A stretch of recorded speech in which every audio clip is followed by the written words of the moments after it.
Hello बच्चों। तो आ गए बेटा अपने क्लास 10th की फिजिक्स में। चैनल का नाम है हर घर फिजिक्स। बच्चों आज बहुत ही मजा आने वाला है। क्यों? आज मैं एनसीईआरटी के ब्लू क्वेश्चन कराने जा रहा हूं। ब्लू क्वेश्चन और कहां तक हमने जितना एनसीईआरटी का एक एक पॉइंट जहां तक पढ़ लिया है। मैंने रेजिस्टिविटी पे पिछला टॉपिक खत्म किया था। रेजिस्टिविटी मतलब रो का जन्म हो गया था। कहां से? भैया रेजिस्टेंस किस किस चीज पे डिपेंड करता है? लेंथ पे, एरिया पे। वहां से डराइव हो जाता है रेजिस्टिविटी। तो आज ब्लू क्वेश्चन कर रहे हैं। रेजिस्टिविटी टॉपिक तक में जितने भी ब्लू क्वेश्चन है मैं तुम्हें सब समझाता हूं। और बेटा बोर्ड एग्जाम के लिए बड़े इंपॉर्टेंट है। इसके बाद न्यूमेरिकल करवाऊंगा। तुम्हें पहले कायदे से फिजिक्स समझना है। फिजिक्स में तो मजा आना चाहिए। करंट क्या है? अरे भैया चार्ज दौड़ने लगा तार के अंदर, इतनी सी बात है। भैया वोल्टेज क्या है? जो चार्ज को दौड़ा रहा है। एक ऐसा प्रेशर मानो जो चार्ज को तार के अंदर दौड़ा रहा है। भैया रेजिस्टेंस क्या है? जो भैया दौड़ते हुए चार्जों को रोके। ऐसी प्रॉपर्टी वायर की। फोन आ रहा है किसी का, एक सेकंड।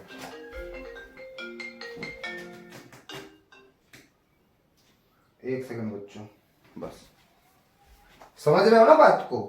तो हर चीज तो चलो आज स्टार्ट करते हैं बेटा ब्लू क्वेश्चन। तो पहला ब्लू क्वेश्चन क्या है? आओ देखो, तब एनसीईआरटी में पढ़ते ही हो, पता ही होगा। What does an electric circuit mean? बताओ भाई क्या है इलेक्ट्रिक सर्किट? भैया करंट जहां आसानी से चल सके। करंट को चलने के लिए जो पाथ होता है, क्लोज्ड पाथ, वही क्या है? Electric circuit. यार देखो करंट को भी तो कहीं चलना है। हमारे घरों में करंट आ रहा है तो एक घर में सर्किट ही तो है ना पूरा, कि करंट यहां से आना शुरू हुआ, फिर स्विच लगी है, फिर बल्ब लगा है, फिर पंखा लगा है, फिर फ्रिज लगा है। ये पूरा सर्किट ही तो है, इसी में तो करंट चल रहा है। तो इसकी तुम देखो डेफिनेशन क्या लिखोगे? एनसीईआरटी वाली डेफिनेशन ही लिखवाते हैं। बढ़िया। एन इलेक्ट्रिक, आंसर लिखो इसका। An electric circuit is a path through which electric current flows. It's a closed loop. तो मैं समझाता हूं इस बात को। पहले डेफिनेशन लिखो। डेफिनेशंस लिखो, तुम्हें याद करना है एंड बोर्ड एग्जाम में लिखना भी है बच्चों। Electric circuit, path through which electric current flow. ऐसा रास्ता जिसमें से इलेक्ट्रिक करंट बहता है। यार कोई भी सर्किट क्लोज ही होगा। अगर वो ओपन होगा तो करंट कहां बहेगा? मान लो ये कोई पावर है जो करंट दे रहा है। ये रहा कोई तार, और ये लगी है स्विच, और ये रहा बल्ब। समझना, यहां से करंट आया, आई। स्विच अगर ऑन है तब तो बल्ब ग्लो करेगा, मतलब ये क्लोज्ड पाथ है। ये क्या है? Closed path. यार तभी तो करंट चल रहा है ना जब पाथ क्लोज है, स्विच ऑन है। अगर स्विच को ऑफ कर दूं, खत्म, अब ये सर्किट नहीं रह गया, अब इसमें करंट नहीं फ्लो हो पाएगा। ऐसे सर्किट को जिसमें करंट नहीं फ्लो हो पाता है उसे ओपन सर्किट भी कहते हैं। अभी मेरा सर्किट ओपन है, रास्ता तो है लेकिन करंट चल नहीं पा रहा है। और जिसमें स्विच ऑन होता है मतलब कि कोई दिक्कत नहीं, स्विच भी बोल रहा है, स्विच करंट को नहीं रोक रहा है, जाओ जाओ भाई आराम से। ये होते हैं क्लोज्ड सर्किट, क्लोज्ड पाथ। समझ रहे हो इस बात को? तो सर्किट में अब क्या क्या चीजें होती हैं? तुमने देखा भैया एक पावर सोर्स होता है, फिर भैया तार लगे होते हैं, कंडक्टर्स होते हैं, फिर भैया स्विच भी लगा हुआ है, स्विच भी होता है, फिर भैया कोई लोड लगा हुआ है, बल्ब भी होता है। तो मैं ये भी लिखवा देता हूं, यही बात लिखो। A basic electric circuit consist of, basic electric circuit consist of power source. Power source भैया जो करंट को दे रहा है। मेनली क्या पढ़ते हैं हम? बैटरी। बैटरी ही तो भैया पोटेंशियल डिफरेंस देती है जो करंट दौड़ता है। तो एक पावर सोर्स तो होना चाहिए जो करंट को दौड़ा सके। जनरेटर भी है, लेकिन जनरेटर की बात तुम्हारे 10th में भी नहीं है। दूसरा कंडक्टर्स होते हैं भैया, वायर्स बोल दो, तार होते हैं, कंडक्टर्स होते हैं, वायर्स होते हैं। भैया लोड लगा होता है, अरे लोड जो भी लगा है, जैसे बल्ब जो जलना है जिसलिए तुम करंट सप्लाई किए हो, पंखा चलाने के लिए करंट चालू किए हो ना, स्विच ऑन, तो पंखा क्या है, लोड है। बल्ब, मोटर, कुछ भी। कंट्रोल डिवाइस जो करंट को कंट्रोल करती हैं, जैसे स्विचेस, फ्यूज, ये सब चीजों से मिलके क्या बनता है हमारा इलेक्ट्रिक सर्किट, जिसमें करंट आराम से दौड़ता है। सर्किट में बहुत चीजें हो सकती है ना, कैपेसिटर भी हो सकता है, इंडक्टर भी हो सकता है, वो सब आगे की बात है। 10th में तुम इतनी चीजें जानो। कोई सर्किट बनाऊं करंट का घर, तो देखो ये रही लगी है बैटरी, ये लगी है स्विच, ये लगा है बल्ब, ये लगा है एमीटर, ये बन गया। यहां से करंट दौड़ेगा प्लस से माइनस। हमेशा याद रखना करंट की डायरेक्शन प्लस से माइनस। किसी भी सर्किट में तुम जब करंट दौड़ाओगे तो हमेशा प्लस से माइनस की तरफ दौड़ाना, यही करंट की डायरेक्शन है बाबूजी। ठीक है सर जी। तो इलेक्ट्रिक सर्किट जान गए। ये रोड है इलेक्ट्रॉन की, रोड चार्ज की रोड है, ये रास्ता जिसमें दौड़ता है।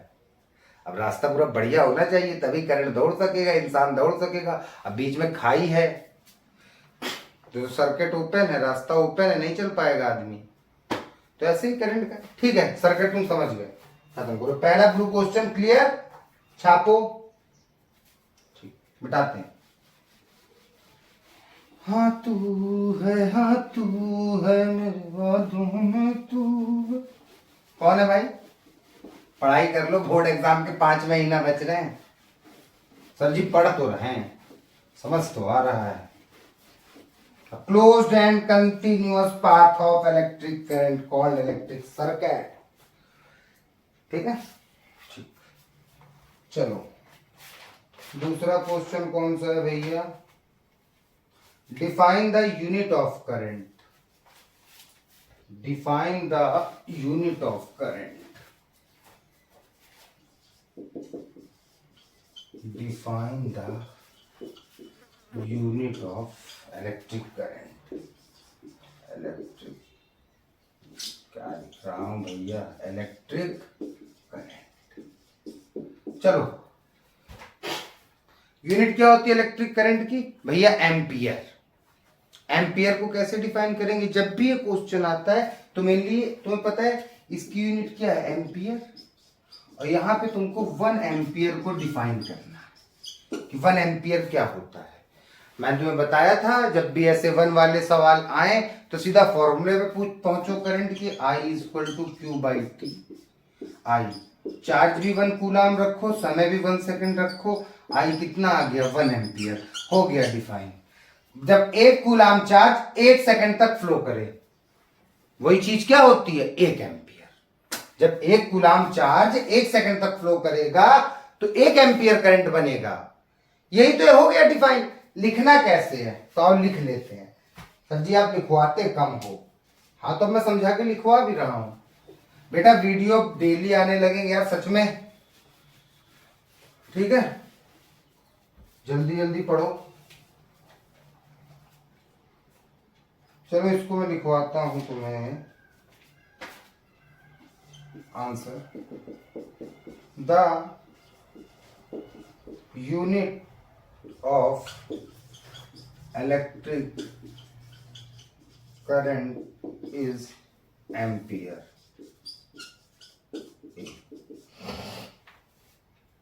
1 ampere is defined as 1 ampere, ये भी मार्कर नहीं चल रहा, 1 second. 1 ampere is defined as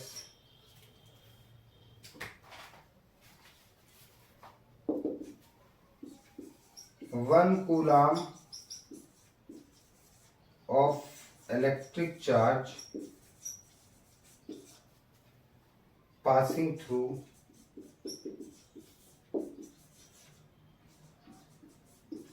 a point in 1 second.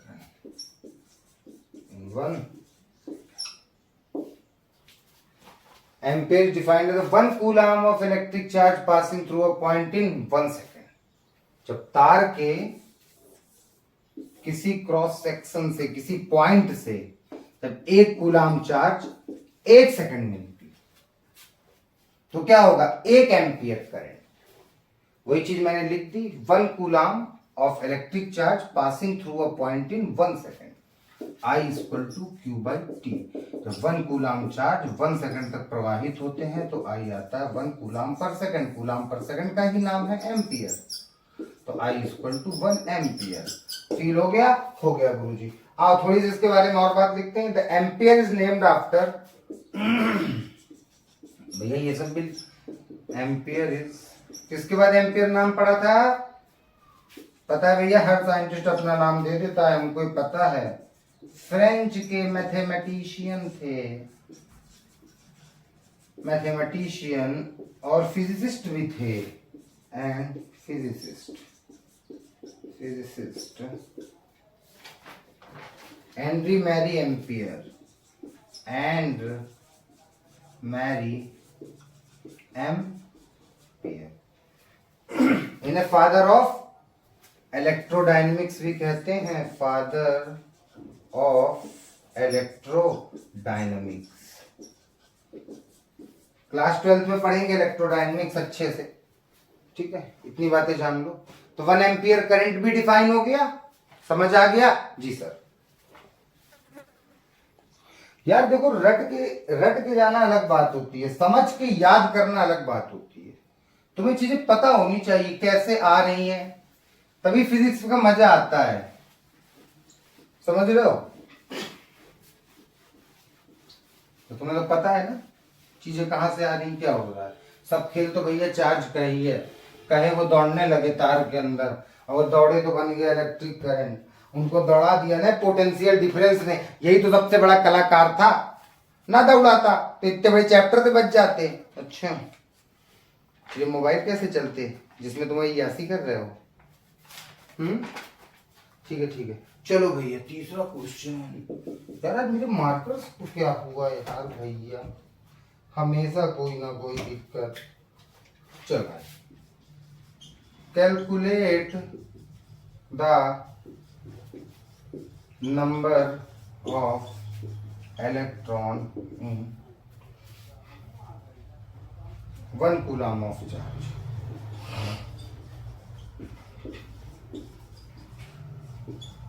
बोलो क्या बताया था? जब भी नंबर ऑफ इलेक्ट्रॉन पूछे और चार्ज दिया गया हो तो formula Q is equal to N बताया था। हाँ, हमेशा याद रखो, जब भी नंबर ऑफ इलेक्ट्रॉन दे कभी भी Q is equal to N। Q क्या होता है? चार्ज। N क्या होता है? नंबर ऑफ इलेक्ट्रॉन्स, जो हमें यहाँ पे कैलकुलेट करना है। और E क्या होता है? चार्ज ऑन इलेक्ट्रॉन, जो कि इतना होता है, एनसीईआरटी में लिखा है, इसे याद भी कर लो। इलेक्ट्रॉन पे चार्ज कितना होता है? 1.6 इंटू 10⁻⁻19 कूलम। इस E की वैल्यू हमेशा ये रखना है। आओ मैं सॉल्व करता हूं। क्या चार्ज दे रखा है? हाँ भैया 1 कूलम। 1 N निकालना है, E की वैल्यू 1.6 इंटू 10⁻⁻19।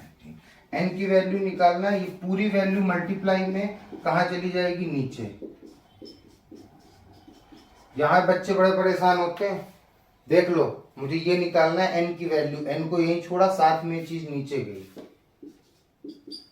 अब क्या करें इसको सॉल्व? ऐसे करें, इस 10⁻⁻19 को ऊपर ले जाएं, तो जैसे ही लेगा, तुम्हें पता है नीचे से ऊपर जब कोई पावर वाली चीज जाती है तो साइन बदलता है, माइनस से प्लस हो गया, नीचे बचा 1.6, पॉइंट हटाया, 0 बढ़ाया। बढ़ा सकता हूं? हाँ। अब काटूं, 2 5 जा 10, 2 8 जा 5 इंटू 10⁻⁻19/8। 5 और 8 का डिवाइड कराता हूं। 5 अंदर रहेगा, न्यूमरेटर हमेशा अंदर होता है, डिनोमिनेटर हमेशा बाहर। पॉइंट लगाए, 8 6 जा 48, 0 लगा, 8 2 जा 16, 4 लगा, 8 5 40 लगा। 0.625 गुणे 10 की पावर 19 आंसर।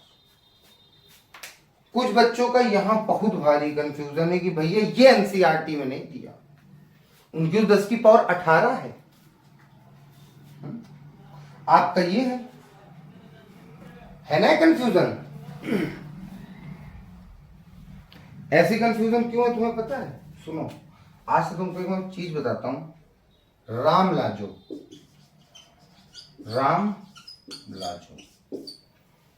ये क्या है भैया? सुनो, 0.625 गुणे 10 की पावर 19। स्टैंडर्ड ये कहता है कि पॉइंट हमेशा एक वैल्यू के बाद लगे, पहली वैल्यू के बाद लगे, लेकिन पॉइंट तो यहां है, इस हिसाब से कि स्टैंडर्ड आंसर नहीं है। स्टैंडर्ड आंसर तब होगा जब ये पॉइंट यहां चला जाएगा।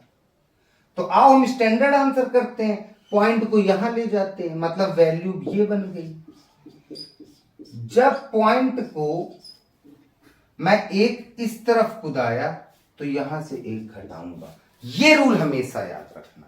जब पॉइंट को राइट साइड कुदाया तो माइनस किया, रा से राइट, मा से माइनस,